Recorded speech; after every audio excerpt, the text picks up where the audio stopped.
नमस्कार साथियों, आपका एस के ठाकुर सर चैनल में स्वागत है।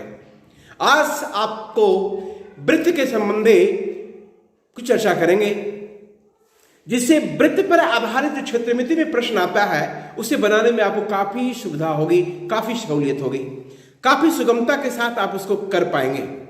तो देखिए, वृत्त किसको कहते हैं? वृत्त, अब वृत्त का मतलब गोला होता है, लेकिन गोला कह देंगे तो अर्थ से अलग हो जाएगा। गोल है लेकिन गोला नहीं है।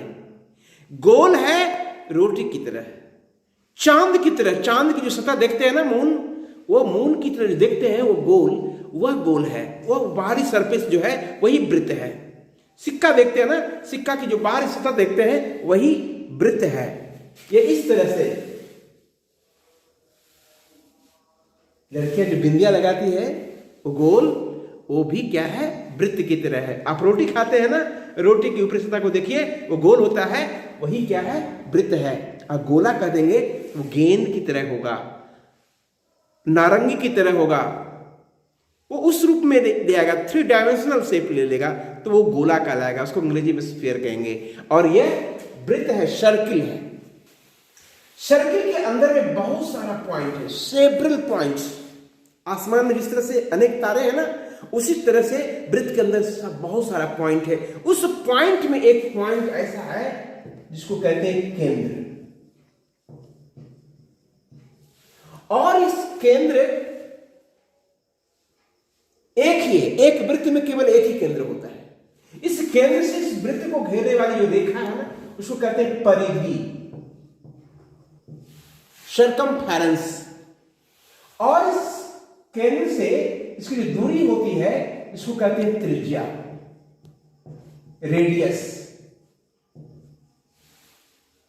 इसके हर एक पॉइंट से मिलाइए, सब त्रिज्या ही कहलाएगी। एक वृत्त में असंख्य त्रिज्याएं होती हैं, इनफाइनाइट रेडी, और सभी आपस में बराबर होते हैं। All are equal in length.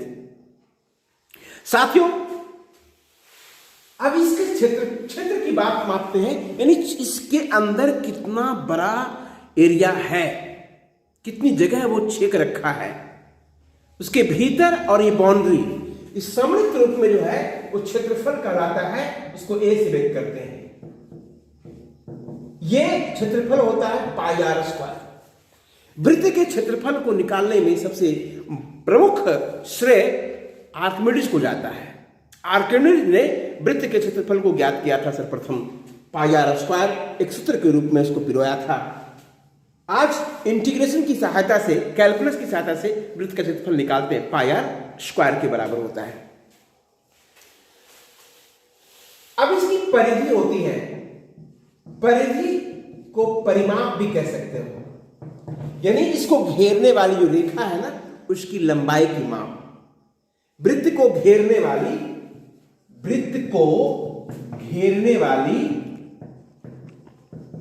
रेखा की लंबाई, ये जो होता है ना 2 पाई आर के बराबर होता है।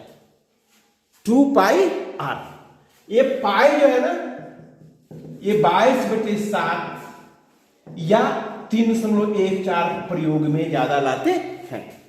इसका मान एक और होता है, 355/113 भी होता है, लेकिन प्रयोग में प्रायः 22/7 या 3.14 ही प्रयोग करते हैं। साथियों, अब इस वृत्त में से ये बात ये ऐसे कर दीजिए, अर्ध चांद हो गया, यानी आधा वृत्त। अर्ध मून हो गया, हाफ मून, तो ये अर्ध वृत्त इसको कहते हैं, वृत्त का आधा। तो इसका क्षेत्रफल, अर्धवृत्त का जो क्षेत्रफल होगा वो हो जाएगा पाई आर स्क्वायर बटे 2। साथियों, अब इसकी परिधि लेते हैं, नहीं इसकी परिमाप। अब परिमाप मैंने इसको घेरने वाली रेखा की लंबाई, तो ये हो गया, ये आधा हो गया, यानी पाई आर हो गया, 2 पाई आर का आधा हो गया, 2 पाई आर का आधा। लेकिन दो चीज क्रिएट कर दिया, ये इसमें नहीं था, अब इसमें आ गया। इसको घेरने वाला ये 2 रेखा आ गया, यानी हो गया ये 2r, pi are plus 2r। ये इसकी परिमाप हो गई। साथ ही इसको ध्यान देंगे, अब ये लेते हैं इसके चतुर्थांश, चौथा हिस्सा, एक कोना, इसको बोलते हैं चतुर्थांश। इस चतुर्थांश का जो क्षेत्रफल होता है, ये चौथा हिस्सा इसका है पाई आर स्क्वायर बटे 4। और इसका परिमाप लेंगे, यानी इसको घेरने वाली रेखा की माप, तो ये क्या होगा, ये 2 पाई आर का चौथा हिस्सा है प्लस, लेकिन ये 2 आर इसकी बाउंड्री है, बाउंड्री अब 3 हो गया, ये और ये चौथा हिस्सा हो गया 2 पाई आर बटे 4, ये कैंसिल हो गया, अब प्लस 2r हो गया, यानी पाई आर बटे 2 प्लस 2r, ये हो गया चतुर्थांश का परिमाप, पाई आर बटे 2 प्लस 2r। अब ये देखिए वृत्त की बात कर रहे थे ना, ये वृत्त हो गया और ये केंद्र है, इस केंद्र से होते हुए ये त्रिज्या गया और एक त्रिज्या सिर में और बढ़ा दीजिए, तो 2 त्रिज्या हो गया। इसको व्यास कहेंगे, पूरे को ए से बी तक की जो लंबाई हुई इसको व्यास बोलेंगे। वृत्त को 2 बराबर भागों में बांटने वाली जो रेखा होती है, जो वृत्त को 2 भाग मार दे, जितना बड़ा ये भाग उतने बड़ा भाग ये दोनों आपस में बराबर है, ये एरिया बराबर ये एरिया है, यानी इसको कहेंगे, तब इस रेखा को कहेंगे, रेखाखंड को व्यास बोलेंगे, जो त्रिज्या की दोगुनी होगी 2r के बराबर होगा। व्यास को डी से व्यक्त करेंगे साथियों। अब देखिए एक ये वृत्त है, ध्यान में ये वृत्त है, ये केंद्र इसका ये है, एक और वृत्त ले लीजिए दूसरा केंद्र, इसका केंद्र भी वही है, तो ऐसे वृत्त को कहते हैं सकेंद्रीय वृत्त, सकेंद्रीय वृत्त। इसकी त्रिज्या r1 और इसकी त्रिज्या r2, तो बीच में ये जो बच गया, ये इस जो बचा इसका कहते हैं रिंग, इसे रिंग बोलते हैं, वलय बोलते हैं। इस वलय का क्षेत्रफल यदि निकालना चाहेंगे, इस वलय का क्षेत्रफल क्या हुआ, इस बड़े वृत्त में से छोटा वृत्त को हटा दिए, बड़ा वृत्त का क्षेत्रफल हो गया पाई r2 का स्क्वायर, छोटा वृत्त का हो गया पाई r1 का स्क्वायर, पाई कॉमन निकाल लीजिए तो r2 का स्क्वायर माइनस r1 का स्क्वायर हो जाएगा।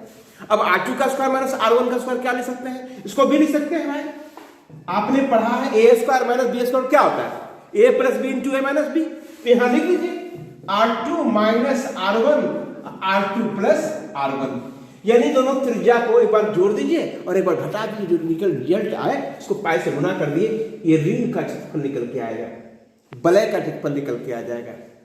वलय जो अंगूठी पहनते हैं, तो अंगूठी के भीतर का वृत्त, अंगूठी के बाहर का वृत्त, बाहर के वृत्त में भीतर का वृत्त को हटा दीजिए तो जो बच गया वो रिंग हो गया, उसी को वलय कहते हैं। उसी को आप जब लेते हैं तो वो रिंग कहलाता है, जिसका क्षेत्रफल पाई r2 minus r1 into r2 plus r1 होता है, या आप पाई r2 का स्क्वायर माइनस r1 का स्क्वायर भी कर सकते हैं। साथियों जरा और गौर कीजिए कि ये वृत्त है और एक वृत्त ये भी है, एक वृत्त ये भी है, ये तीनों की त्रिज्या समान है और एक दूसरे को अंतः स्पर्श करती है। इसकी त्रिज्या भी r, इसकी त्रिज्या भी r, इसकी भी त्रिज्या r, इसकी भी त्रिज्या r, इसकी भी त्रिज्या r है।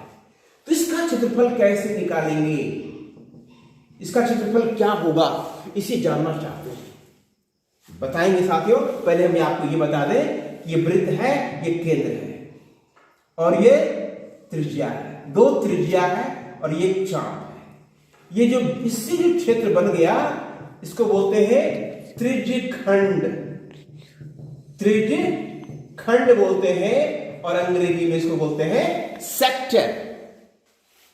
सेक्टर का जो एरिया निकालिएगा, पूरे वृत्त का क्षेत्रफल होता है पाई r स्क्वायर। आपको पता होना चाहिए वृत्त के केंद्र पर 360 डिग्री का कोण बनता है, 360 डिग्री के लिए पाई r स्क्वायर क्षेत्रफल है, तो 1 डिग्री के लिए क्या हो जाएगा, 1/360। अगर इस केंद्र पर थीटा कोण बनाए हुए हैं तो गुने थीटा, यानी इसका क्षेत्रफल हो गया पाई r स्क्वायर थीटा बटे 360।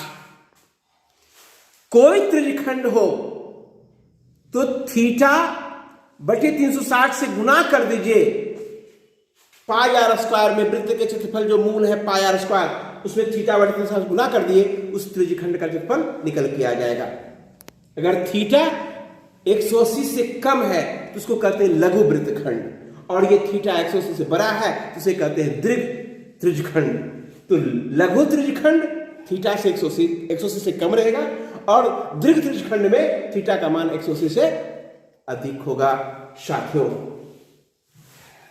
फिर मिलते हैं अगले वीडियो में, इसकी बातों को और बताएंगे। तब तक के लिए नमस्कार।